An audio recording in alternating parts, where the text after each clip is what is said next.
கஷ்டத்தோடு வந்தேன். 6வது நேரத்தில் அந்த பாட்டு எனக்கு ஒரு ஆறுதலை கொடுத்தது. ஒரு வார்த்தை எனக்கு ஆறுதலை கொடுத்தது. 6 நாட்களும் நீங்கள் கிரியை செய்து உலகத்திலே நீங்க களைத்து போய் இளைத்து போய் தேவ சமூகத்துக்கு வரும் பொழுது, தேவ பிரசன்னத்தில் வரும் பொழுது கர்த்தர் உங்களுக்கு ஒரு பெரிய இளைப்பாறுதலை தருகிறார். இந்த இளைப்பாறுதலை எத்தனை பேர் அனுபவித்துக் கொண்டிருக்கிறீர்கள்? கரங்களை வைத்து கர்த்தர் மகிமைப்படுத்தாலோ. ஞாயிற்றுக்கிழமை என்று சொன்னால் நாம் என்ன செய்ய வேண்டும்? தேவனுடைய சமூகத்தில் வந்து கர்த்தரை ஆராதிக்கும் பொழுது அப்படிப்பட்டவர்களுக்கு என்றென்றைக்கும் கர்த்தர் இளைப்பாறுதலை தருவார். நான் அவருடைய பிள்ளை. என் குடும்பத்தை அவர் கையில் ஒப்பு கொடுத்து விட்டேன். என்னுடைய காரியங்களை அவர் கையில் ஒப்பு கொடுத்து விட்டேன். என் மகன் காரியம், என் மகள் காரியம் எல்லாம் அவர் கையில் ஒப்பு கொடுக்கிறேன். நான் இதற்காக என்ன கவலைப்பட்டு என் ஆத்துமாவிலே சோர்ந்து போக மாட்டேன். நான் என்ன செய்வேன்? ஆண்டுடைய பிரசன்னத்துக்குள்ளே என்னை காத்துக்கொள்ள என்னை ஒப்பு கொடுக்கிறேன் என்று சொல்லி ஒப்பு கொடுக்க வேண்டும். ஹல்லேலூயா. எத்தனை பேர் அப்படி ஒப்பு கொடுக்க விரும்புறீங்க? கர்த்தரிடத்தில் பாரத்தை வைக்க விரும்புறீங்க? தேவ சமூகத்தில் தினந்தோறும் ஜெபம் பண்ணி, ஆண்டவரே என் பாரங்கள் கவலை எல்லாம் உண்மையில் வைத்து விடு, கர்த்தர் நீர் பார்த்துக் கொள்வீர். If you are in the presence of God, God will take care of everything. தேவனுடைய பிரசன்னத்தில் நாம் இருப்போம் என்றால் கர்த்தர் எல்லாவற்றையும் பார்த்துக் கொள்வார்.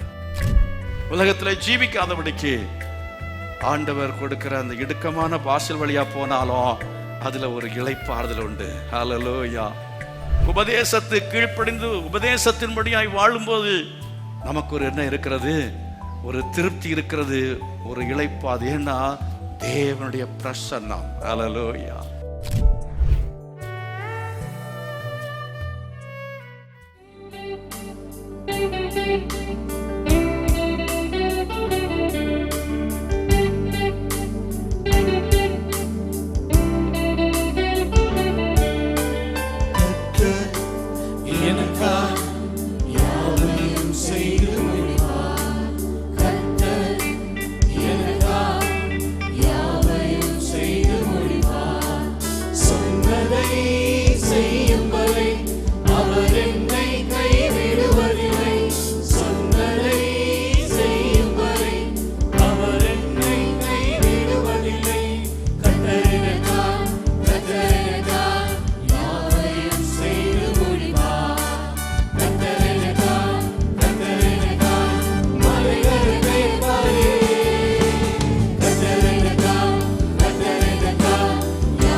மத்தேயு சுவிசேஷம் 11ஆம் அதிகாரம் 28வது வசனத்தை நாம் வாசிக்க கேட்போம்.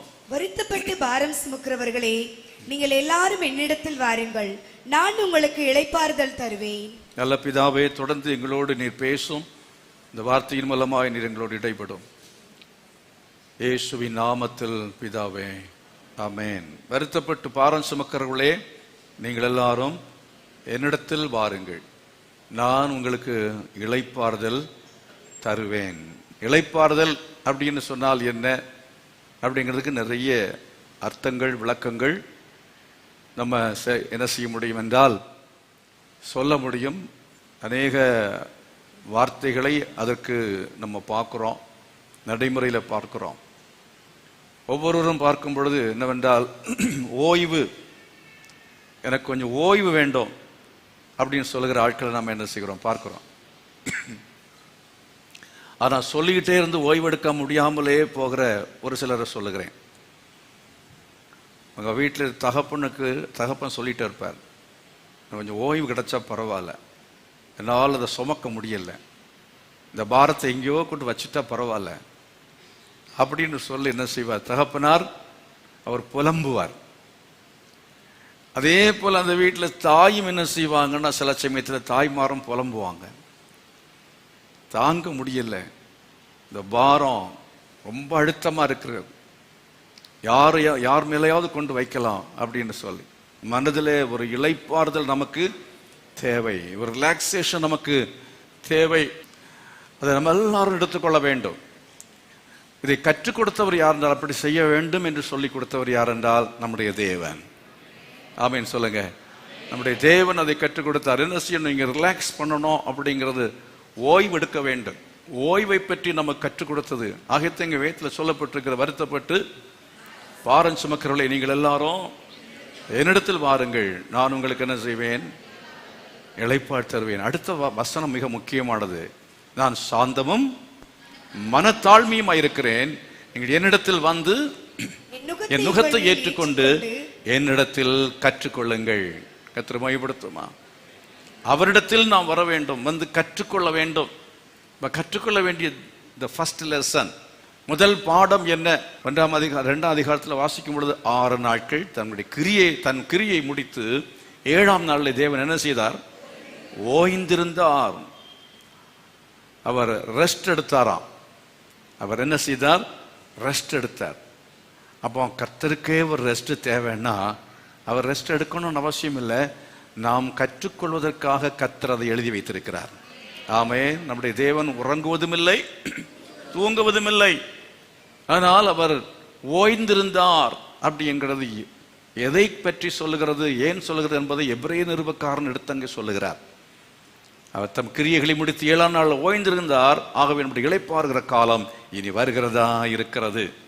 நித்திய இளைப்பாறுதலை பற்றி அதை கர்த்தர் நமக்கு அந்த சத்தியத்தை அறிவிக்கும்படி அங்கே எழுதி வைத்திருக்கிறார். நம்ம அந்த நித்தியமான இளைப்பாறுதலுக்குள் பிரவேசிக்க வேண்டும் என்றால் நம்முடைய கிரியைகளை அதற்கு முன்பாக என்ன செய்ய வேண்டும், முடிக்க வேண்டும். இங்கே 6 நாட்கள் என்னென்ன சொல்லப்பட்டிருக்க, வெளிச்சம் சொல்லப்பட்டிருக்கிறது, பிரிவுண்டாக்கினார் சொல்லப்பட்டிருக்கிறது, கனி விருட்சங்களை உண்டாக்கினார் சொல்லப்பட்டிருக்கிறது, அதே போல சூரிய சந்திரனை படைத்தார் என்று சொல்லப்பட்டிருக்கிறது, பட்சிகளையும் பறவைகளையும் தேவன் படைத்தார் என்று சொல்லப்பட்டிருக்கிறது. தேவன் நல்லதென்று கண்டார்.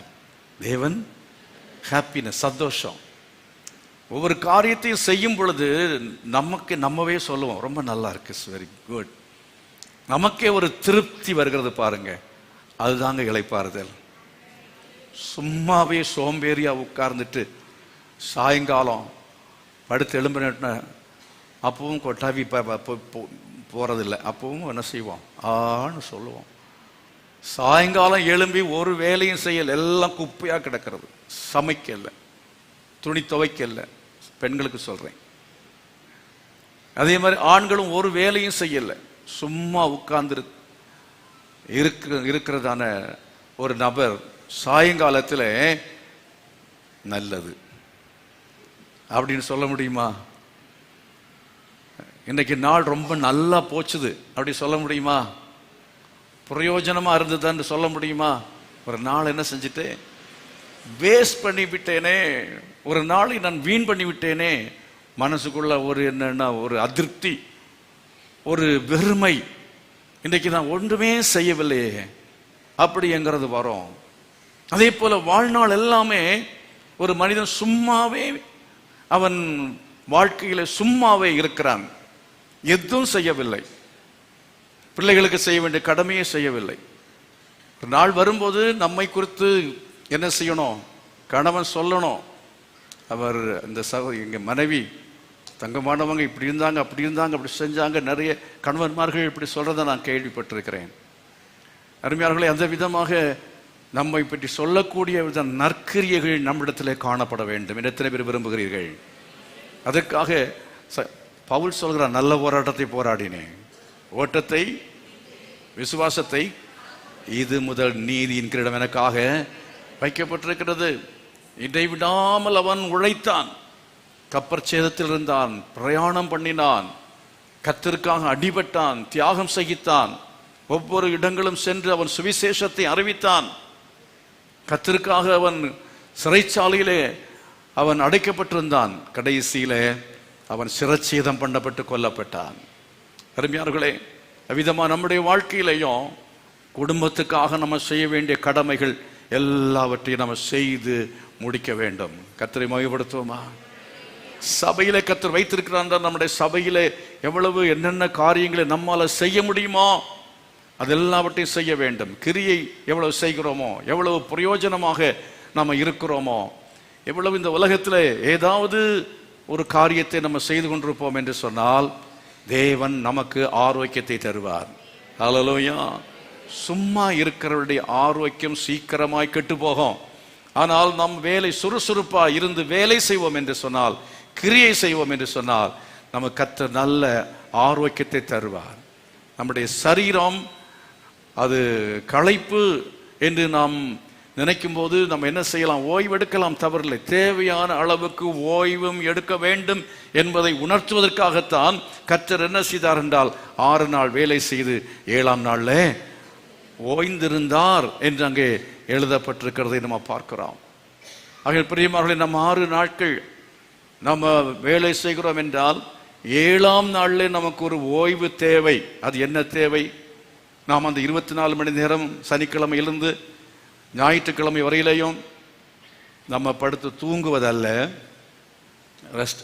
ஒரு 8 மணி நேரம் தூங்கலாம், 7 மணி நேரமோ 6 மணி நேரமோ 5 மணி நேரமோ தூங்கலாம். ஆனால் நம்ம என்ன செய்ய வேண்டும், ஞாயிற்றுக்கிழமை வரும்போது தேவன் அதை பரிசுத்தமாக்கினார் என்று சொல்லப்பட்டிருக்கிறது. ஹல்லேலூயா. அது நல்ல சினிமா பார்ப்பதற்காக வைக்கவில்லை. அது நீங்க போய் என்ன செய்யுங்க, ஊர் உலகமெல்லாம் சுத்தி என்ன செய்யுங்க, அந்த நாளை வீண் பண்ணுங்கள் என்று சொல்லவில்லை. அந்த நாளை தேவன் பரிசுத்தமாக்கினார். ஹல்லேலூயா. பிரியமானவர்களே, நம்ம ஆண்டவரிடத்தில் கற்றுக்கொள்ள வேண்டும் என்னவென்றால் 7ஆம் நாளை என்ன செய்தார், அவர் பரிசுத்தமாக்கினார் என்று சொல்லப்பட்டிருக்கு. 7ஆம் நாள் அவர் ஓய்ந்திருந்தார், அந்த நாளை அவர் பரிசுத்தமாக்கினார். அந்த நாளை நாம் என்ன செய்யணும், பரிசுத்தமாய் ஆசரிக்க நினைப்பாயாக என்று சொல்லி 10 கட்டளைகளிலே கற்பனைகளிலே ஒரு கற்பனையாக ஆண்டவர் அதை நம்ம கொடுத்திருக்கிறபடினாலே அந்த நாளில் நாம் எந்த விதமான கல்யாணங்களுக்கோ காரியங்களுக்கோ காது குத்துக்கோ போகக்கூடாது. ஒருவேளை மிக மிக முக்கியமானவர்கள் மரித்து போனார்கள் குடும்பத்துக்குள்ளே என்று சொன்னால் கர்த்தர் இந்த நாளை பரிசுத்தமாக்கினார், நான் ஆகிய ஆலயத்துக்கு போகிறேன் என்று சொல்லி வர முடியாது. ஆனால் நீங்கள் காலையிலே 5 மணிக்கு வரலாம், இல்லை மாலையிலே 6:30 மணிக்கு வரலாம். ஆகவே அன்றைக்கு நான் தீட்டுப்பட்டு விட்டேன், ஆகையால் இன்றைக்கு கர்த்தர் பரிசுத்த ஆக்கின நாளிலே நான் தீட்டுப்பட்டு விட்டேன், ஆலயத்துக்கு இன்றைக்கு போகக்கூடாது, இனி ஒரு 6 மாசம் நான் விலகி இருக்க வேண்டும். இல்லை, நீங்கள் என்ன செய்ய வேண்டிய அவசியம் இல்லை. சாவு வீட்டுக்கு போனதுனாலேயோ வேற எந்த காரணத்துக்காகவோ ஆலயத்துக்கு வருகிறதிலே எந்த விதத்திலையும் நீங்கள் யோசிக்க வேண்டிய அவசியம் இல்லை. தேவ சமூகம் உங்களை பரிசுத்தப்படுத்துகிறது. தேவ சமூகம் உங்களுடைய ஆத்துமாவை சரீரத்தை கழுவி சுத்திகரிக்கும். ஆகவே தேவ சமூகத்திலே நாம் என்ன செய்ய வேண்டும், வருவதற்கு எப்போதும் ஆயத்தமா இருக்க வேண்டும். எவ்வளவு அதிகமாய் தேவ சமூகத்துக்கு வர முடியுமோ அவ்வளவு அதிகமாய் நாம் தேவ சமூகத்துக்கு வர வேண்டும். எத்தனை பேர் ஆமீன் சொல்றீங்க? ஆமீன். அல்லேலூயா.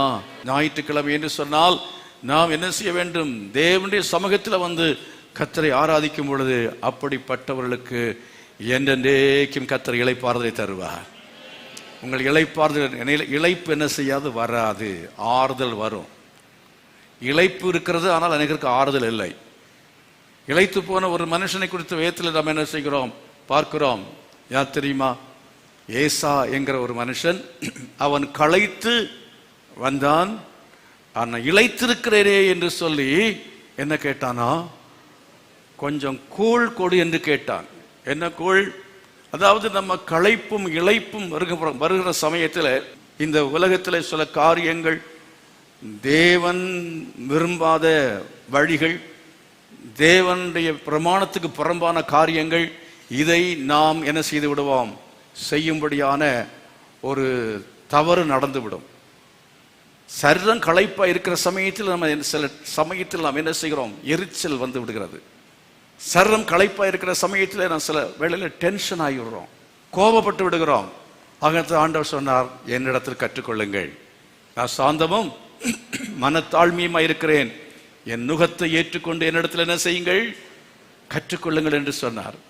ஆக பிரியமானவர்களே, நம்ம டென்ஷன் எப்பவுமே டென்ஷனா இருக்கிறோம். நம்ம ஆண்டவர் தான் டென்ஷன் இல்லாதவர். அவர் சொல்லுகிறார், நான் சாந்தமும் மனத்தாழ்மையுமா இருக்கிறேன். ஆகினால் கிறிஸ்தவர்களும் தேவ பிள்ளைகளும் அவர்களும் எப்படி இருக்க வேண்டும்? சாந்தமும் மனத்தாழ்மையுமா இருக்க வேண்டும். கையில் வைத்து கேளுங்க, ஆண்டவரே நான் சாந்தமா இருக்கணும், மனத்தாழ்மையா இருக்கணும், உம்மிடத்தில் அதை கற்றுக்கொள்ள வேண்டும் என்று விரும்புகிறேன். அதுக்காக ஆண்டவர் என்ன செய்தார் தெரியுமா? ஆண்டவர் என்ன செய்தார்? அவர் தன்னுடைய வேலையை அவர் டிவைட் பண்ணி கொண்டார். அவருடைய வேலையை அவர் பிரித்து கொண்டார். எல்லாவற்றையும் என்னையன்றி உங்களுக்கு வேற தேவர்கள் உண்டாக வேண்டும் என்று சொன்னார். ஆனால் அதே வேளையில் ரட்சிப்பின் கிரியானாலும் சரி, சிருஷ்டிப்பின் வேலையானாலும் சரி, பிதாவாக, குமாரனாக, பரிசுத்தாவியானவராக, திரியேக தேவனாக அவர் தம்முடைய வேலையை அவர் செய்யத்தக்கதான ஒரு டீம் ஸ்பிரிட் உள்ள கடவுள் தான் நம்முடைய ஆண்டவர். கர்த்தர் மகிமைப்படுதால் அல்லையா? நீங்க உங்க குடும்பத்தில் பிள்ளைகளும் பெற்றோருமாய் சேர்ந்து திட்டமிட்டு உங்கள் காரியங்களை செய்யும் பொழுது, தனியாக என் மனைவிட்ட நான் கேட்க மாட்டேன், பிள்ளைகிட்ட கேட்க மாட்டேன், நான் தான், என்னை அன்றி வேற தேவர் இல்லை என்று ஆண்டவர் சொன்னார். நீ என்ன இல்லாமல் வேற யாரும் இங்கே அதிகாரம் கிடையாது, நான் தான் ராஜா, நான் எடுக்கிறது தான் தீர்மானம், வேற யாரும் கேட்கக்கூடாது அப்படி என்று சொல்லி கணவன் நீங்கள் வீட்டிலே தீர்மானம் எடுத்து செயல்பட்டால் நிச்சயமா அந்த வீட்டில் குழப்பம் இருக்கும், அந்த வீட்டில் சமாதானம் இருக்காது, இளைப்பாறுதல் இருக்காது. இதே போலத்தான் நம்ம என்ன செய்ய வேண்டும் என்று சொன்னால், வீட்டிலையும் உட்கார்ந்து பிள்ளைகளோடு பேசணும், மனைவியோடு பேச வேண்டும். ஒரு இடத்தை வாங்க போகிறோம், அது வாங்கலாமா? ஜெபம் பண்ணுங்கள், யோசிக்க வேண்டும், பிள்ளைகளோடு உட்கார்ந்து யோசிக்க வேண்டும், திட்டமிட வேண்டும். திருமணங்கள், ஒரு வீடு வாங்குறது, ஒரு கார் வாங்குறது, எதுவாக இருந்தாலும் சரி, குடும்பம் உட்கார்ந்து, குடும்பத்தில் இருக்க பிள்ளைங்களும் சின்ன குழந்தையும் கூட பக்கத்தில் உட்கார வச்சு அதுகிட்டையும் கேளுங்க, அதுகிட்டையும் கேட்கணும். அது கேட்கும்போது சொல்லும், அப்போ அது பழகட்டும். தான் யாரோ அப்படின்பது அல்ல, சின்ன பிள்ளைகளையும் நம்ம சேர்த்து உட்கார வைத்து ஜெபம் பண்ணி நாம் தீர்மானம் எடுக்கிற ஆட்களாக இருப்போம் என்று சொன்னால் நிச்சயமாகவே உங்களுடைய வாழ்க்கை அது இளைப்பாறுதலின் வாழ்க்கையாக இருக்கும். உங்கள் குடும்ப வாழ்க்கை அது ஆசீர்வாதமாக இருக்கும். தனித்து நின்று செயல்படுகிறதான எந்த குடும்பமும் அது இளைப்பாறுதல் உள்ள குடும்பமாக இருக்க முடியாது, அது ஆசீர்வாதமாக இருக்கவே முடியாது. தேவன் 7ஆம் நாளை அவர் என்ன செய்தார்? ஆசீர்வதித்தார். பின்பு அவர் என்ன செய்தார்?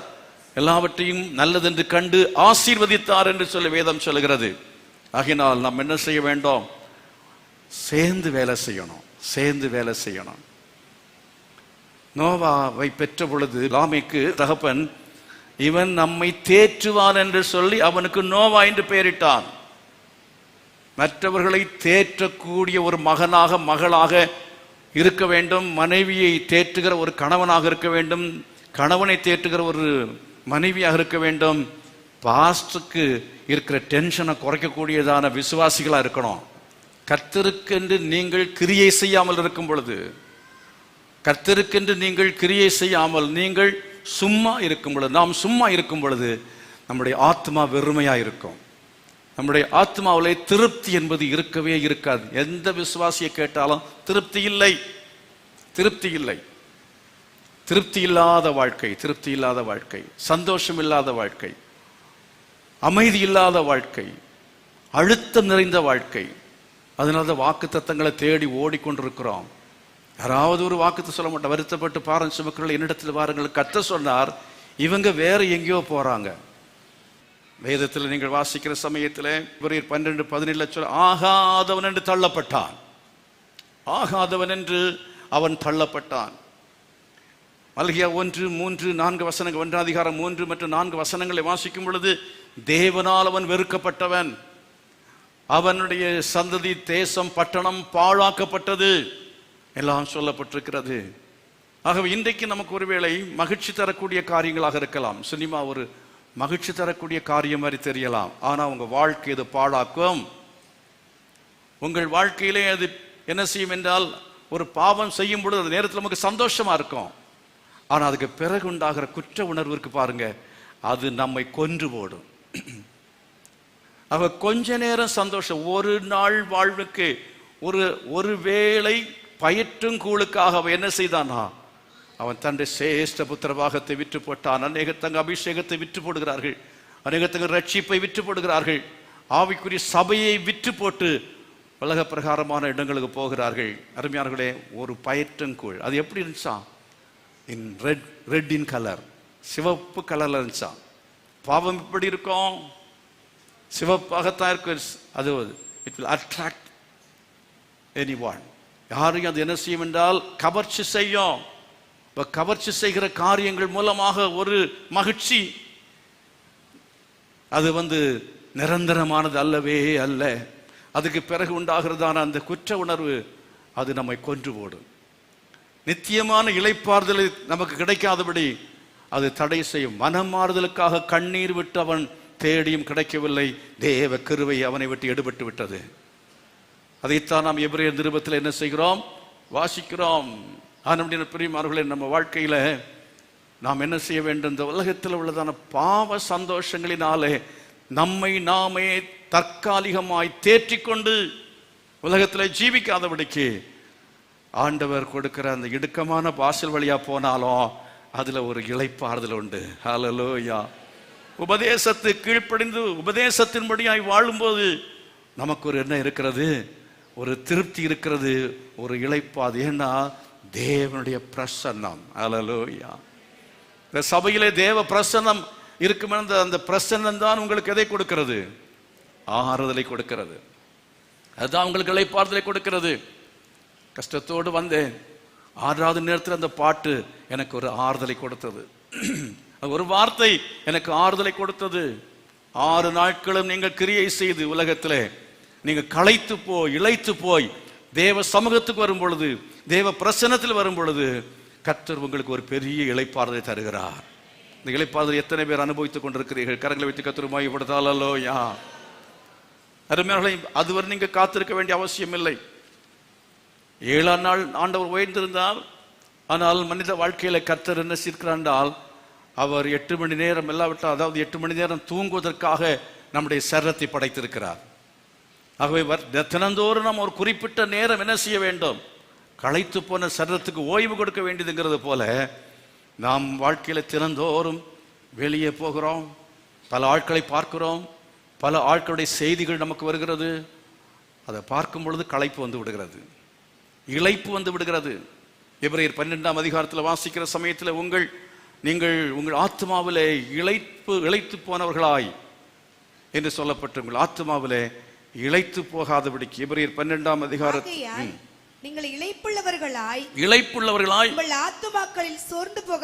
ஆத்துமாக்களிலே சோர்ந்து போகாதபடிக்கு தமக்கு விரோதமாய் பாவிகளால் செய்யப்பட்ட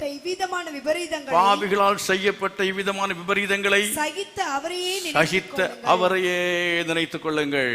அல்லேலூயா. ஆத்மாவில் இளைப்பு என்ன செய்யும், வரும். சாயங்காலத்தில் நம்ம உட்கார்ந்து ஆண்டவர் சமூகத்தில் பாரத்தை எல்லாம் வைக்க வேண்டும். ஆண்டவருடைய வசனம் சொல்ல, கர்த்தர் மேல் உன் பாரத்தை வைத்து விடு. எப்போ? வருஷத்துக்கு ஒரு முறை அல்ல, தினந்தோறும் பாரத்தை அவர் மேல் வைக்க வேண்டும். ஆண்டவர் எல்லாவற்றையும் மேல வைத்து விடுகிறேன். அதாவது ஈசாக்கு கேட்கிறான் பாருங்க, அப்பாட்ட என்ன கேட்கிறான், நெருப்பு இருக்கிறது, கத்தி இருக்கிறது, ஆட்டுக்குட்டி எங்கே? அவன் ரொம்ப டென்ஷன். ஆராதனைக்கு கூட்டிக் கொண்டு போகிற சமயத்தில் முக்கியமாய் தேவையான பலிப்பொருள் இல்லை. அவன் மிகவும் என்ன செய்யறான், ரொம்ப டென்ஷனா இருக்கான். அப்பா ஆட்டுக்குட்டி எங்கப்பா, ஆட்டுக்குட்டி எங்கப்பா கேட்டுட்டே வர்றான். ஆனால் தகப்பன் சொல்றான், அவனுக்கு எந்த டென்ஷனும் இல்லை, எல்லாத்தையும் அப்பா பார்த்துக்கிடுவார். அவர் சொன்ன வாக்கு தத்தங்கள் எங்கே, அவர் பார்த்துக்கொள்வார். அவருக்கு இல்லாத கவலை எனக்கு இதற்கு. சில டைமில் ஊழியத்தை அப்படித்தான் நினைப்பேன். சில சமயம் ரொம்ப கவலையாக இருக்கும், ரொம்ப டென்ஷனாக இருக்கும். அவருக்கு இல்லாத கவலை எனக்கு என்ன, அவர் பார்த்து கொள்ளட்டும் என்று சொல்லி ஊழியத்தை செய்கிற அப்படின்னா தான் இவ்வளவு காலமும் ஊழியத்தை செய்ய முடிகிறது. அருமையார்களே, உங்க வீட்டை பொறுத்த காரியங்கள் அப்படித்தான். கர்த்தருக்கு இல்லாத நான் அவருடைய பிள்ளை, என் குடும்பத்தை அவர் கையில் ஒப்பு கொடுத்து விட்டேன், என்னுடைய காரியங்களை அவர் கையில் ஒப்பு கொடுத்து விட்டேன். என் மகன் காரியம், என் மகள் காரியம் எல்லாம் அவர் கையில் ஒப்பு கொடுக்கிறேன். நான் இதற்காக என்ன கவலைப்பட்டு என் ஆத்துமாவிலே சோர்ந்து போக மாட்டேன். நான் என்ன செய்வேன், ஆண்டுடைய பிரசன்னத்துக்குள்ளே என்னை காத்துக்கொள்ள என்னை ஒப்பு கொடுக்கிறேன் என்று சொல்லி ஒப்பு கொடுக்க வேண்டும். ஹல்லேலூயா. எத்தனை பேர் அப்படி ஒப்பு கொடுக்க விரும்புறீங்க? கர்த்தரிடத்தில் பாரத்தை வைக்க விரும்புறீங்க? தேவ சமூகத்தில் தினந்தோறும் ஜெபம் பண்ணி, ஆண்டவரே என் பாரங்கள் கவலை எல்லாம் உண்மையில் வைத்து விடு, கர்த்தர் நீர் பார்த்துக் கொள்வீர். If you are in the presence of God, God will take care of everything. தேவனுடைய பிரசன்னத்தில் நாம் இருப்போம் என்றால் கர்த்தர் எல்லாவற்றையும் பார்த்துக் கொள்வார். அருமையார்களே, நீங்கள் பழைய ஏற்பாட்டிலே ஆதியாகமத்தின் புஸ்தகத்தில் வாசிக்கிற சமயத்தில் நோவா காலத்தில் அங்கே ஜலப்பிரளயம் உண்டாயிற்று. ஜலப்பிரளயம் உண்டாகி அந்த ஜலப்பிரளயம், அதாவது மழை பெய்து முடிந்த பிற்பாடு அவன் என்ன செய்தானா, ஜலம் வற்றி போயிட்டோ என்று அறிந்து கொள்ளும்படியாக ஒரு புறா, ஒரு காகத்தை வெளியே விட்டான் என்று சொல்லி பார்க்கிறோம். 8ஆம் அதிகாரத்தில் அங்கே 7ஆம் வசனத்தை சொல்லப்பட்டிருக்கிறது. 6ஆம் வசனத்தை பார்க்கிறோம், அவன் ஜன்னலை திறந்து அவன் காகத்தை என்ன செய்தான், வெளியே விட்டான். ஜன்னலை திறந்து அவன் காகத்தை வெளியே விட்டான். இதை சொல்லும்பதாக சொல்லுகிறேன், அந்த பேழைக்குள்ளே காகம் இருந்தது, கீழே பார்க்கிறோம் புறா இருந்தது, பறவைகள் பலவிதமான பறவைகள் இருந்தது, பருந்தும் அங்கு இருந்தது, கழுகும் அங்கு இருந்தது, அதே போல சிங்கம் இருந்தது, புலி இருந்தது, மான் இருந்தது, குரங்கு இருந்தது. குரங்கு ஒரு சேட்டையும் பண்ணாமல் இருந்தது, கர்த்தருக்கு ஸ்தோத்திரம். புலி யாரையும் அடிக்காமல் இருந்தது, கர்த்தருக்கு ஸ்தோத்திரம். அதைத்தான் நம்ம ஏசாயாவில் பார்க்கிறோம். புலி என்ன செய்யுமா, பசுவோடு கூட சேர்ந்து மாட்டை போல புல்லை தின்னும். சிறுவன் பாம்பின் புற்றில் என்ன செய்வான், கை போடுவான், ஆனால் பாம்பு என்ன செய்யாது, தீங்கு செய்யாது. என் பரிசுத்த பர்வதம் எங்கும் தீங்கு செய்வார் ஒருவரும் இல்லை. ஆமென். அப்படி அது பொருந்தணும்னா அங்கேயும் அப்படி பொருந்துச்சது. அங்க ஒரு பிரச்சனையுமே இல்லை. பல மாதங்கள் எல்லாம் ஒன்றாக கூடியிருந்தாங்க. நான் கேட்குறேன், உங்களால் ஒரு இடத்துல ஆஃபீஸில் 8 மணி நேரம் நிம்மதியாக இருக்க முடியுமா? அதுக்குள்ள எத்தனை கடி, எத்தனை பிடி, எத்தனை அடி, என்னென்ன நடக்கும். மேனேஜருக்கு பெரிய தலைவலி. வீட்டுக்குள்ளே பாருங்க, 3 பிள்ளைங்க 4 பிள்ளைங்க, அதுக்குள்ள என்ன செய்கிறாங்க, முடிய பிடிச்சி பின்னி பிச்சிடுறாங்க, அவ்வளோதான். அங்கே மல்யுத்த போட்டி நடக்கும். அநேக வீட்டில் புருஷனை மனைவி அடிக்கிற அடி பக்கத்தில் கேட்குது. அதுதான் அவங்க ரட்சிக்கப்படாமல் இருக்கிறாங்க.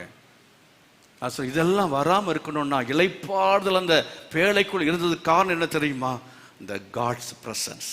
ஆமென், ஹல்லேலூயா. தேவ பிரசன்னம், தேவ பிரசன்னம், தேவ பிரசன்னம் அந்த பேழைக்குள்ள இருப்பது காரணம் என்ன? ஒரு சபையில தேவ பிரசன்னம் இருக்க வேண்டும் என்றால் தேவன் கட்டளையிட்டபடியாக பேழை அங்கே செய்யப்பட்டது போல கர்த்தர் கட்டளையிடுகிற பிரகாரமாக உங்கள் வீடு கட்டப்படும் என்றால், உங்கள் குடும்பம் கட்டப்படும் என்றால், சபை கட்டப்படும் என்றால் தேவ பிரசன்னம் இருக்கும். விசுவாசிக்கிற தேவ பிள்ளைகள் கரங்களை வைத்து கர்த்தரை மகிமைப்படுத்துங்கள். அல்லேலூயா. உபதேசம் இல்லாத இடத்துல தேவ பிரசன்னம் இருப்பதில்லை. சபைக்கு வரும்போது என்ன செய்யணும், எழும்பணும், கை வைத்தணும், துதிக்கணும், ஸ்தோத்திரம் பண்ணணும், ஜெபிக்கணும். அது மட்டுமல்ல, தேவ சமூகத்தில் தாழ்மையா இருக்கணும். எத்தனை தாழ்மையா? தாழ்மைன்னா கையை உயர்த்தினா தாழ்மை. கையை உயர்த்தி தேவ சமூகத்தில் கையை உயர்த்துறதுக்கு வெட்கப்படக்கூடாது. தேவ சமூகத்தில் கையை உயர்த்தி ஆராதிப்பதற்கோ கை உயர்த்துவதற்கோ நம்ம நான் யார் அப்படிங்கிற எண்ணம் வரக்கூடாது. நீங்கள் யார்கிட்ட கை வைத்து எதுக்காக அப்படின்னா, கர்த்தருடைய சமூகத்தில் உங்கள் ஆத்துமாவை உயர்த்துகிறீர்கள். கர்த்தாவே, என் ஆத்துமாவை உயர்த்துகிறேன். கைவிசி, என் ஆத்துமாவை உயர்த்துகிறேன். என் ஆத்துமாவிலே இளைப்பு, என் ஆத்துமாவிலே சோர்வு, என் ஆத்துமாவிலே கவலை, நான் கண்ணீரோடு உம்முடைய சமூகத்தில் வந்திருக்கிறேன். ஆண்டவரே, கர்த்தர் மேல் உன் பாரத்தை வைத்து விட, அவர் உன்னை ஆதரிப்பார். நீதிமானை ஒருபோதும் தள்ளாட விட்டார் என்று உம்முடைய வசனம் சொல்லி இருக்கிறபடி நான் அந்த வசனத்தை விசுவாசித்து என் கரங்களை உயர்த்தி என்னை ஒப்பு கொடுக்கிறேன். என்னை நீர் ஏற்றுக்கொள்ளும் ஆண்டவரே. உம்முடைய உபதேசத்தின்படியாய் நான் கீழ்ப்படிந்து வாழ என்னை ஒப்பு கொடுக்கிறேன். என் ஆவிக்குரிய ஜீவியத்தை கர்த்தாவே நான் சரியாக உம்முடைய வார்த்தையின்படி கட்டி எழுப்ப என்னை ஒப்பு கொடுக்கிறேன்னு சொல்ற ஆட்கள் கைகளை உயர்த்தி அப்படி ஒப்பு கொடுத்து ஜெபம் பண்ணுங்க. ஆண்டவரே, உம்முடைய பிரசன்னத்தால் என்ன நிரப்புங்க, உம்முடைய பிரசன்னத்தால் என்ன நிரப்புங்க. ஓ ஹல்லேலூயா. என் வாழ்க்கையில சந்தோஷம் வரட்டும்ப்பா, சமாதானம் வரட்டும். ஓ ஹல்லேலூயா. எனக்குள்ளால மன அமைதி இல்லை, எனக்குள்ள ஒரு திருப்தியான வாழ்க்கை இல்லை. ஓ, களைத்து போனவனாக இருக்கிறேன், இளைத்து போனவனாக இருக்கிறேன், சோர்ந்து போனவனாக இருக்கிறேன். எனக்கு நீ உதவி செய்யணும்னு சொல்லி கையில் வைத்து கேளுங்க. பரிசுத்த ஆவியானவர் தேற்றரவாளனாக உங்கள் மத்தியில் அவர் இறங்கி வந்து கொண்டிருக்கிறார். Receive the Holy Spirit, receive the Holy Spirit. பரிசுத்த ஆவியானவர் பெற்றுக்கொண்டு எல்லாரும் அவருடைய ஆவியிலே பரிசுத்த ஆவி நிரம்பி, அந்த அபிஷேகத்தை நிரம்பி தேவனை துதியுங்கள், மகிமைப்படுத்துங்கள், அந்நிய பாஷைகளை பேசுங்கள். அந்த பரிசுத்த ஆவியின் அந்த நிறைவோடு கூட இந்த இடத்தை விட்டு கடந்து செல்லுங்கள். ஓ, பரிசுத்த ஆவியானவருடைய பிரசன்னம் உங்கள் வீடுகளில் இருக்கத்தக்கதாக, உங்கள் வீடுகளிலே ஜெபம் இருப்பதாக, குடும்ப ஜெபம் இருப்பதாக, வேத வாசிப்பு இருப்பதாக, அசுத்தமான காரியங்கள் எல்லாம் அகற்றப்படுவதாக, தேவ பிரசன்னத்தை கெடுக்கிற காரியங்கள் உங்கள் குடும்பங்களை விட்டு அகன்று போவதாக. இயேசு கிறிஸ்துவின் நாமத்தினாலே ஒரு பெரிய விடுதலையும் சமாதானமும் ஆசீர்வாதமும் ஒவ்வொரு குடும்பங்களிலும் உண்டாகட்டும். சண்டைகள், பிரிவினைகள் எல்லாம் அகன்று போகும்படியாய் ஜெபிக்கிறேன். சமாதானத்தை கெடுக்கிறதான சத்துருவின் ஆவிகள் நிர்மூலமாக்கப்படுவதாக, நிர்மூலமாக்கப்படுவதாக, நிர்மூலமாக்கப்படுவதாக. ஓ ஹல்லேலூயா, ஹல்லேலூயா. Glory, glory, glory, glory, glory to God. Thank you Jesus, praise the Lord. Thank you Lord, hallelujah, hallelujah, hallelujah. உமக்கு ஸ்தோத்திரம் ஆண்டவரே, உமக்கு ஸ்தோத்திரம், உமக்கு ஸ்தோத்திரம், உமக்கு ஸ்தோத்திரம். கையில் வைத்து ஜெபம் பண்ணு. ஆண்டவரே, என் குடும்பத்தில் சமாதானம் இல்லைன்னு சொல்றாரு, கையில் வந்து ஜெபம் பண்ணி கேளுங்க. ஆண்டவரே, என் குடும்பத்தில் சமாதானம் இல்லைன்னு ஜெபம் பண்ணு. கர்த்தர் உங்கள் குடும்பங்களில் சமாதானத்தை கட்டளையிடுவாராக, சமாதானத்தை கட்டளையிடுவாராக. ஓ, தேவ ஆவியானவர் அதை உங்களுடைய குடும்பத்தை அவர் அவருடைய கண்ட்ரோலுக்குள்ளால அவர் கொண்டு வர வேண்டும் என்று அவருடைய கரங்களை ஒப்பு கொடுங்க. ஆவியானவரே, என் வாழ்க்கையை ஒப்பு கொடுக்கிறேன், என் குடும்பத்தை ஒப்பு கொடுக்கிறேன். நீர் என் குடும்பத்தை ஆளுகை செய்வீராக. Take control of my house, family, oh God. என்னுடைய குடும்பத்தை நீர் ஆண்டவரை பொறுப்பெடுத்துக் கொள்ளும். கையை வைத்து ஆண்டு சமய வாய்களை திறந்து ஜெபம் பண்ணுங்க. நல்ல ஸ்தோத்திரம் பண்ணுகிற வேளையில தேவ மகிமை உங்கள் மேல் வந்து இறங்க இறங்க இறங்க இறங்க இறங்க இறங்கத்தக்கது. இறங்குற சமயத்தில் சோர்வு நீங்கும், பலவீனம் நீங்கும், களைப்பு நீங்கும். ஓ ஹல்லேலூயா. கர்த்தர் உங்களுக்கு சந்தோஷத்தை தருகிறார், சமாதானம் தருகிறார். அந்நிய பாஷைகள் பேசுகிற சமயத்தில் இதுவே உங்கள் ஆறுதல் என்று சொல்லுகிறார். அந்நிய பாஷையினாலும் இன்னும் இன்னும் பரியாச உதடினாலும் இந்த ஜனத்தோட பேசுவார். ஆமா, இதுவே உங்கள் ஆறுதல் என்று சொன்னாலும் கேட்க மாட்டோம் என்று சொல்லுகிறீர்கள் என்று வசனம் சொல்லுகிறபடி எல்லா கைகளை வைத்து அபிஷேகம் பெற்ற ஆட்களும் அந்நிய பாஷையில ஜெபம் பண்ணுங்க. ஹல்லேலூயா. ஆண்டவரோடு கூட ஜெபம் பண்ணுங்க, அந்நிய பாஷையில ஜெபம் பண்ணுங்க. உங்கள் பிரச்சனைகளை நீங்க ஆவியில் நிரம்பி சொல்லுங்க, ஆண்டவரோடு சொல்லுங்க. ஜெபம் உங்களுக்கு இளைப்பாறுதலை கொண்டு வந்து கொண்டிருக்கிறது. தேவனுடைய வசனங்களுக்கு ஒப்பு கொடுக்கிற தேவ பிள்ளைகள் மேல் அவருடைய பிரசன்னம் இறங்குகிறது. தேவ பிரசன்னம் இறங்க இறங்க அசுத்த வல்லமைகள் கட்டுகள் அகன்று போகிறது. சாத்தானுடைய நுகத்தடிகள் எல்லாம் அகன்று போகிறது. ஓ, தேவன் தன்னுடைய நுகத்தை உங்கள் மேல், அபிஷேகத்தின் நுகம், ஆமென், ஹல்லேலூயா, அபிஷேகத்தினால நுகங்கள் முறிக்கப்படும். தேவனுடைய ஆசீர்வாதத்தின் நுகம் உங்கள் மேல் வந்து இறங்குகிறது. ஹல்லேலூயா. Thank you Jesus. Hallelujah. எல்லாரும் சேர்ந்து சொல்லுவோம். என் ஆத்துமாவே கர்த்தரை ஸ்தோத்திரி, என் முழுவதுமே பரிசுத்த நாமத்தை ஸ்தோத்திரி. என் ஆத்துமாவே கர்த்தரை ஸ்தோத்திரி, கர்த்தர் செய்த சகல உபகாரங்களை மறவாதே. ஆமென். நம்முடைய கர்த்தர் ரட்சகருமாய் இருக்கிற இயேசு கிறிஸ்துவின் கிருபையும் பிதாவாகிய தேவனுடைய அன்பும் பரிசுத்த ஆவியானுடைய அந்யோன்யமும் சமாதான பாதுகாவலும் நம் அனைவரோடும் சகல பரிசுத்தவானோடு கூட இன்று இன்றைக்கு நிலைத்திருப்பதாக. ஆமென். God bless you. கர்த்தர் உங்களை ஆசீர்வதிப்பாராக.